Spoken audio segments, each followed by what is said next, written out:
Sejam todos e todas muito bem-vindos para esta transmissão que a PIB Cardoso produz a partir do seu santuário, para todos aqueles que estão sintonizados conosco nesta hora.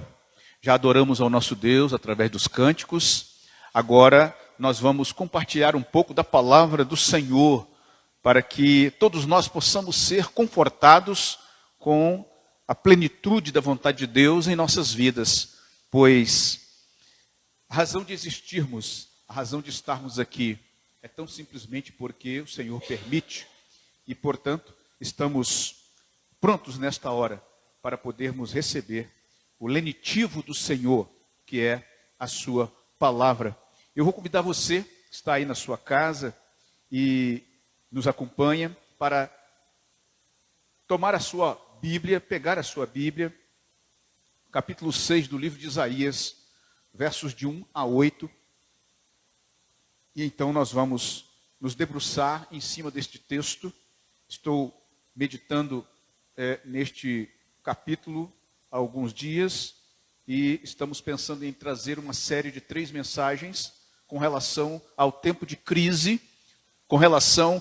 em relação àquilo que significa o poder de Deus, a glória de Deus, diante de tudo isso. Então, o Senhor falou no nosso coração e nós estamos nos debruçando em cima desta meditação. Tempo de crise. O que você faz? O que fazer? E assim, nós vamos neste texto. De 1 a 8, nós temos a seguinte narrativa. No ano em que morreu o rei Uzias, eu vi, dizia Isaías, eu vi ao Senhor assentado sobre um alto e sublime trono, e o seu séquito enchia o templo. Os serafins voavam e estavam acima dele. Cada um tinha 6 asas, com 2 cobria o rosto, com 2 cobria os pés, com 2 voavam. E clamavam uns para os outros, dizendo: Santo, Santo, Santo é o Senhor dos exércitos, toda a terra está cheia da sua glória. E os umbrais das portas se moviam com a voz do que clamava, e a casa se encheu de fumaça. Então disse eu: ai de mim, dizia Isaías, que vou perecendo, porque eu sou um homem de lábios impuros e habito no meio de um povo de impuros lábios. E os meus olhos viram o Rei, o Senhor dos exércitos. Mas um dos serafins voou para mim, trazendo na mão uma brasa viva, que tirara do altar com uma tenaz. E com ela tocou a minha boca e disse: eis que isto tocou os teus lábios, a tua iniquidade foi tirada e purificado o teu pecado. Depois disso, ouvi a voz do Senhor que dizia: a quem enviarei? Quem há de ir por nós? Então disse eu: eis-me aqui, envia-me a mim. Feche seus olhos por um instante, vamos orar a Deus. Santo e amado Senhor, graças te damos porque estamos todos sintonizados contigo nessa hora. A tua palavra está diante de nós. Rogo-te, ó Pai amado, que na tua grandeza, misericórdia e graça, nos ajude a compreender a tua palavra. E que teu Santo Espírito faça aquilo que lhe é próprio, ó Deus, nos influenciando de forma positiva a estarmos, ó Deus, totalmente voltados para ti agora. Ó meu Deus amado, que este momento seja um momento de alta vontade de querer te ouvir. E é assim, Senhor Deus, que entendemos que tu queres também, porque nós somos carentes de ti, carentes da tua bondade, da tua força, da tua graça. E é assim que eu oro, Senhor Deus, certo de que tu estás conosco agora para nos orientar na tua palavra, no nome daquele que é sobre todo nome, Jesus Cristo. Obrigado, Senhor. Então, nós vamos avançar com essa meditação que nós temos aqui para nós neste momento. E então, nós estamos diante de um tempo de crise. Muitos de nós passamos crises de diversas formas e em diversos momentos da vida, sejam elas de maneiras diversas. Mas nós, quando estamos nos deparando com um momento de crise, muitas vezes perdemos a paciência, muitas vezes nos descontrolamos, muitas vezes não sabemos o que fazer, muitas vezes nos enclausuramos, fugimos, nos escondemos, porque não sabemos como lidar com aquilo ou com a crise. E pensamos aqui, a partir do nosso país, um povo numeroso, um país, geograficamente falando, grande, cheio de bênçãos materiais dadas pelo próprio Deus, mas nós temos aqui muitos contrastes, muitos. Por exemplo, nós somos a 8ª potência econômica do mundo. Temos uma das maiores, apesar disso, desigualdades sociais do planeta. Altos índices de criminalidade. Um grande ralo por onde escoam bilhões ao ano pela corrupção sistematizada. Um grande número de pessoas sem qualificação para ocupar postos de trabalho mais rentáveis. Um país de grandes e ricas metrópoles e regiões periféricas e rurais ao mesmo tempo, mergulhadas em pobreza. País de grandes universidades, mas com aproximadamente 70% da população que não tem capacidade de interpretar um texto, são analfabetos funcionais. País de rios caudalosos, de regiões áridas e também de regiões desérticas. Maior país católico romano do mundo e também maior país espírita do mundo. E ao mesmo tempo, país onde se projeta um dos maiores índices de crescimento evangélico do planeta. País de uma igreja evangélica que cresce, mas que não influencia. Um grupo crescente que não transforma, porque não tem poder de ser instrumento de transformação. O Brasil é um país assolado por crises extremas. Exatamente isso. Por muitas crises e extremadas crises. Por exemplo, neste tempo, uma das crises mais medonhas da nossa história, o medo de uma doença real, o coronavírus, que apesar de mais de 40 mil pessoas curadas, de acordo com os dados atualizados, já vitimou, em dados atualizados também, mais de 6.700 pessoas no nosso país. As instituições que compõem a República não funcionam como devem há muito tempo. A classe mais desacreditada da nação são os líderes políticos. A pressão de grupos corruptos que há muito tempo infestam os poderes constituídos da nação. Isso não cessa. Muitos que foram eleitos para legislar, para governar, para julgar em diversos níveis de poder, estão muitas vezes mancomunados com esquemas nefastos de corrupção, roubando os recursos que deveriam servir ao povo em suas necessidades básicas e viabilizar o progresso da nação. Mas um terceiro nível, o Brasil é um país que precisa olhar para as lições que a história traz. Sim.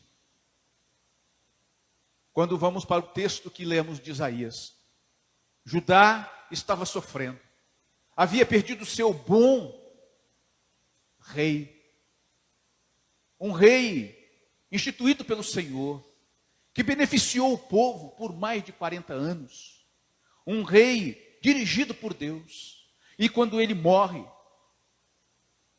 o sistema político, o sistema administrativo entra em colapso.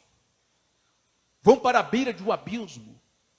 Assim, foi isso que aconteceu. Uma crise nacional no reino de Judá, com a morte do seu monarca, rei Uzias, maior esperança da nação. O país estava de luto. Agora vem os tipos de crise que o país enfrentou, e nós vamos fazer paralelos, conforme a reflexão que nos é proposta aqui.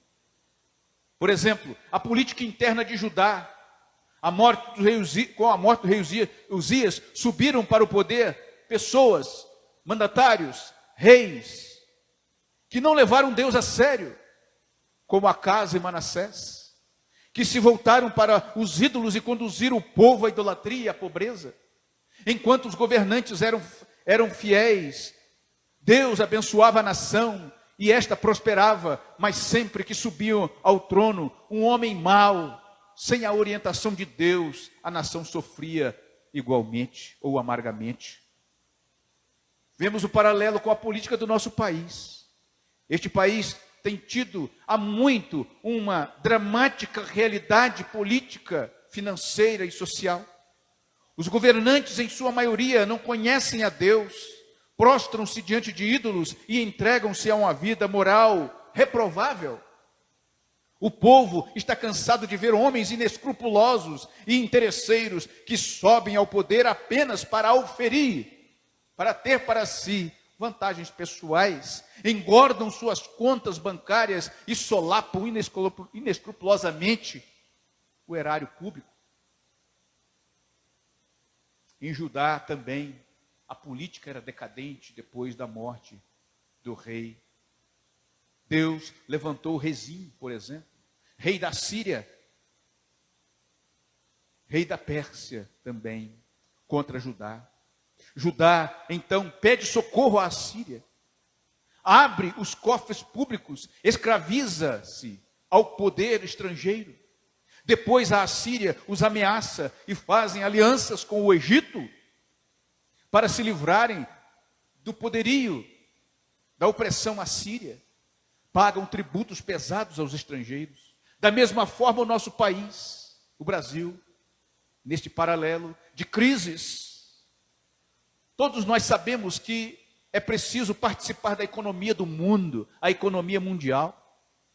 Os países são conectados por meio das alianças comerciais, mas não se tornando escravo do mercado exclusivo de alguns países, dependente e acorrentado a nações mais desenvolvidas que desejam ditar as regras de tudo. É preciso nos libertarmos disso. Judá também enfrentou uma grande crise econômica. Isso era flagrante. Essa crise crescente por causa dos impostos abusivos, de tributos escorchantes que os contribuintes obrigados tinham que pagar. O povo trabalhava com os lucros, fugiam-lhes das mãos. Isso trouxe uma riqueza grande para a maioria, ou para uma minoria que juntava casas e casas, campos e campos, diz o texto, mas o povo com a miséria. O poder legislativo de Judá, no capítulo 10 de Isaías, versos 1 e 2, encontramos, decretava leis injustas para negar justiça aos pobres e para arrebatar o direito dos aflitos, despojando as viúvas e roubando os órfãos. Isaías 10, 1 e 2. A crise econômica do nosso país também não é diferente disso. Nós também convivemos com a trágica realidade dos bilhões desviados para paraísos fiscais, Petrolão, Mensalão e outros esquemas, do enriquecimento rápido e imoral de um bando de perversos inescrupulosos que venderam a alma da nação, enquanto os impostos abusivos correm soltos, ou corriam soltos, e ainda correm. Salários da maioria achatados, os lucros para os trabalhadores minguados e as grandes instituições financeiras nadando em lucros estratosféricos com a ajuda dos próprios poderes constituídos. Mas também com Judá, conforme Isaías vai relatando, encontramos uma crise moral. Uma crise moral, isso mesmo. O povo se corrompeu, perdeu os seus absolutos, perdeu as suas referências, abraçou uma ética frouxa e situacional, perdeu a noção da moralidade. Chamavam luz de trevas e trevas de luz, o doce de amargo e o amargo doce. Isaías 5, verso 20.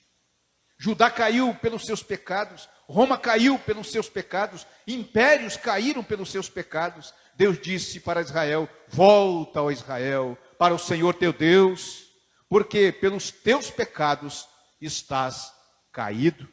Oséias 14, verso 1. Volta, Israel. O Brasil não vai longe. Uma crise que abate o Brasil é a moral também. O Brasil jaz na lama da imoralidade. Povo e políticos corruptos, campeão mundial da bebida alcoólica, as drogas e o narcotráfico ditam leis no submundo do crime e em comunidades inteiras. A sensualidade distorcida é desenfreada no nosso meio. Somos o país da maior parada gay do planeta.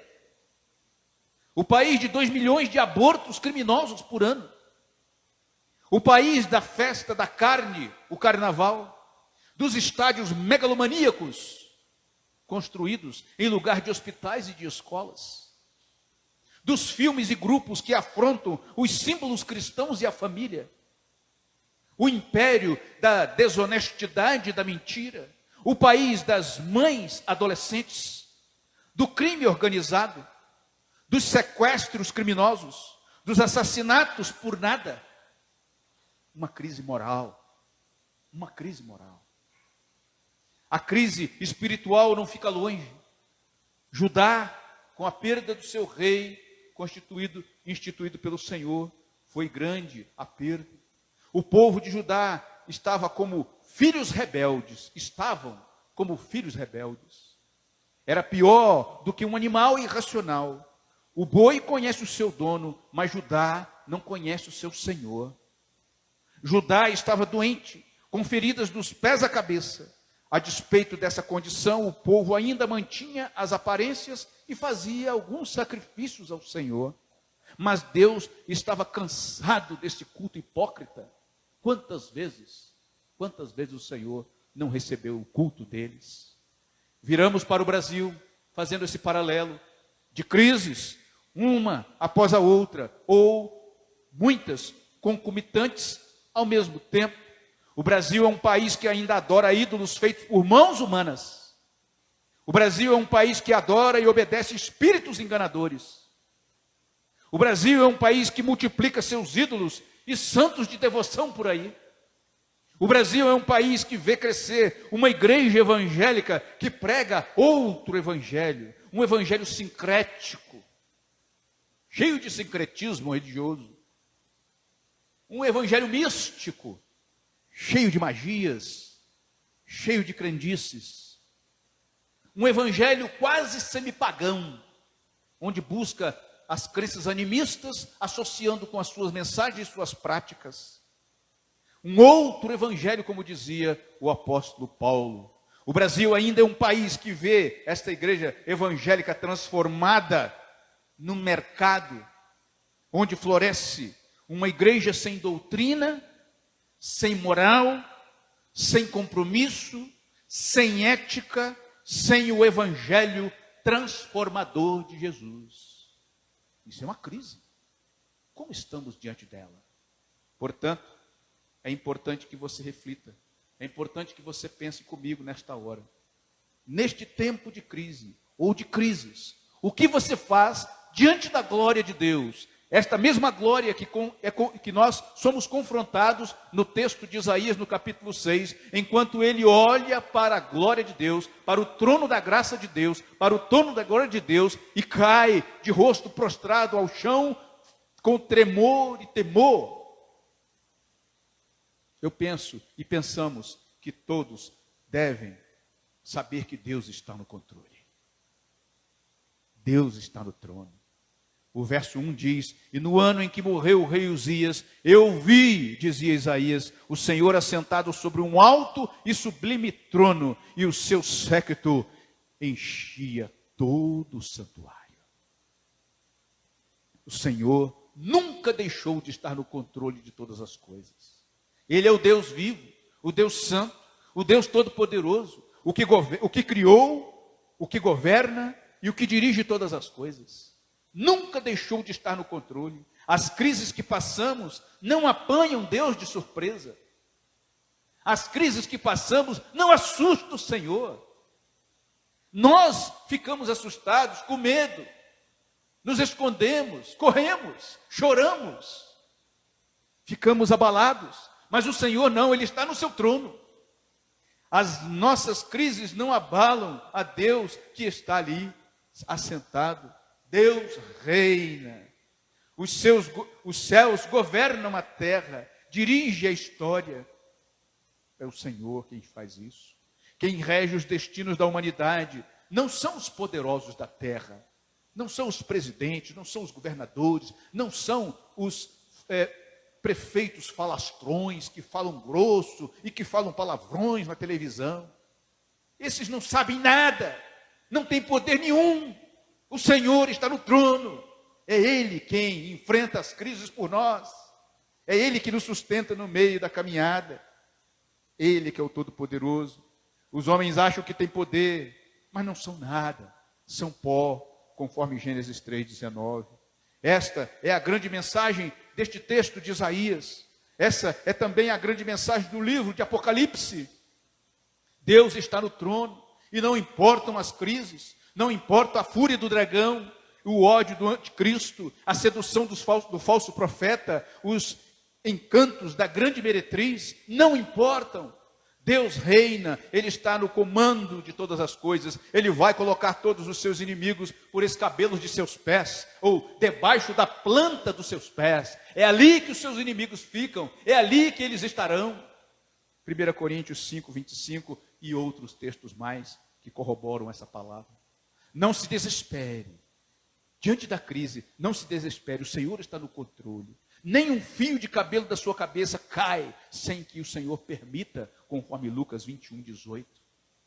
Nem um fio de cabelo. Ele reina, Ele está no trono.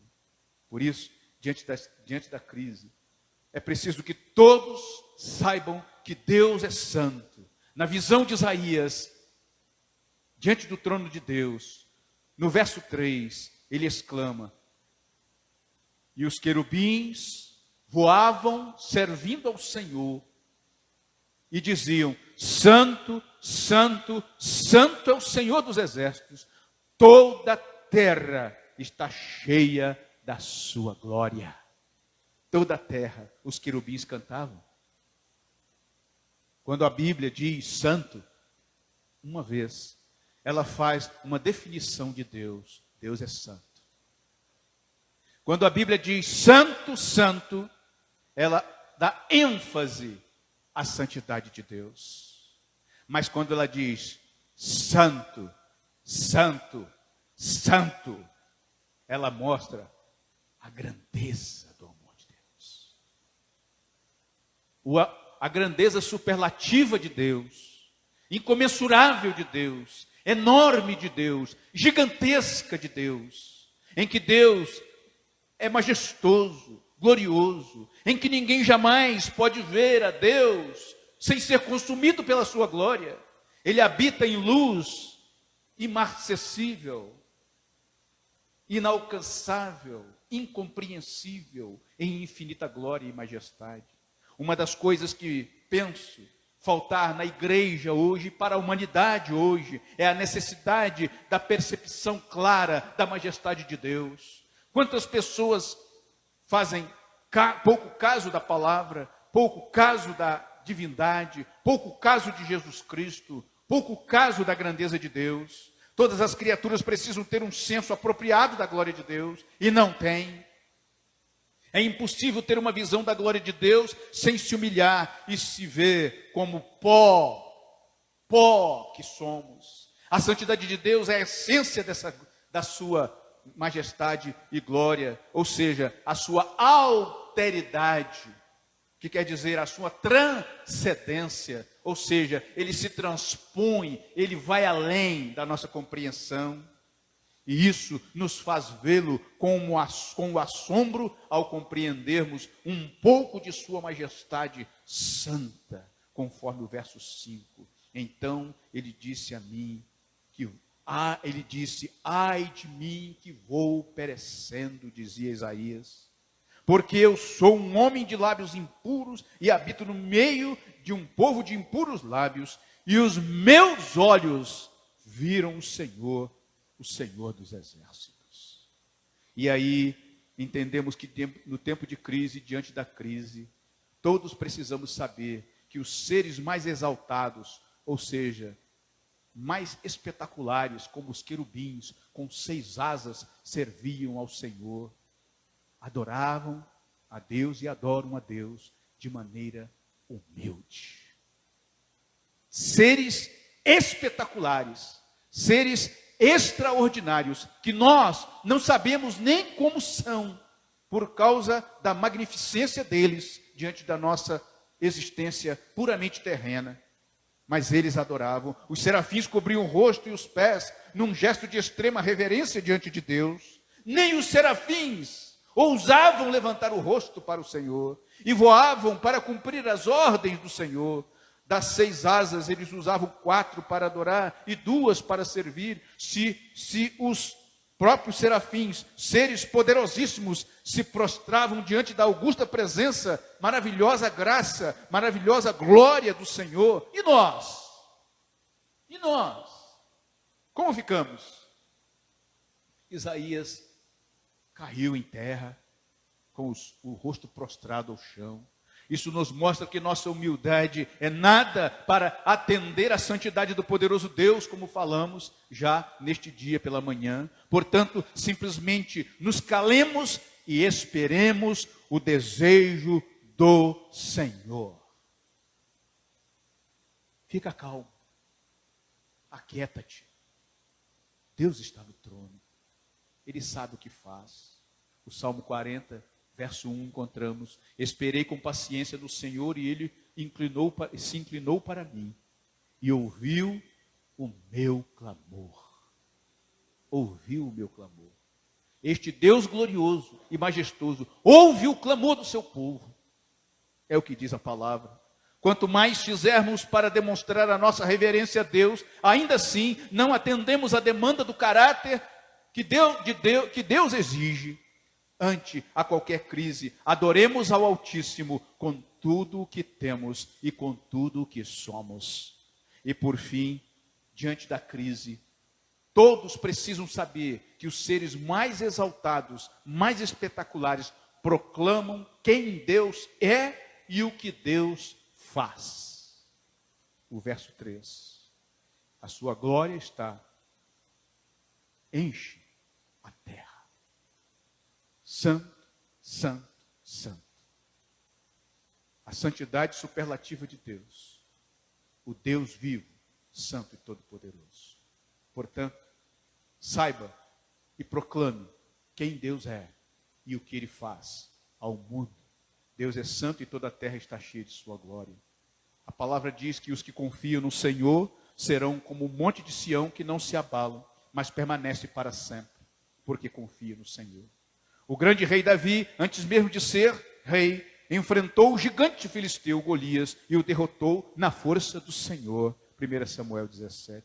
O mar vermelho se abriu para o povo de Deus passar a pé enxuto, por obra e graça do poder de Deus para abençoar o seu povo. Êxodo 14, de 15 a 30. Os 450 profetas de Baal foram humilhados, derrotados por Deus, por instrumentalidade do profeta Elias. 1 Reis 18, de 1 a 40. E concluo aqui, já pedindo os irmãos para se aproximarem para cá, para nós finalizarmos com o cântico. Portanto, saibam que o Senhor é Deus, e por isso você nada tem a temer na crise. Davi, em seu Salmo 23 e verso 1, atesta: o Senhor é o meu pastor e de nada tenho falta. Então somente creia e descanse nas promessas, porque Ele nunca falhou e nunca falhará. No tempo de crise, entenda: ainda que andemos pelo vale da sombra da morte, não temeremos mal algum, porque o Senhor está com os que creem. A vara e o cajado dele nos consolam. Salmo 23, verso 4. Você está pronto para o tempo de crise? Adorar a Deus? É isso que você deve fazer. Descansa no Senhor, espera nele, espera em adoração. Que Deus te abençoe. Nós vamos cantar aqui, se você tiver aí possibilidade de cantar junto conosco, né? Se humilhe diante de Deus, adore a Deus no meio da crise, no meio da turbulência, e o Senhor será contigo.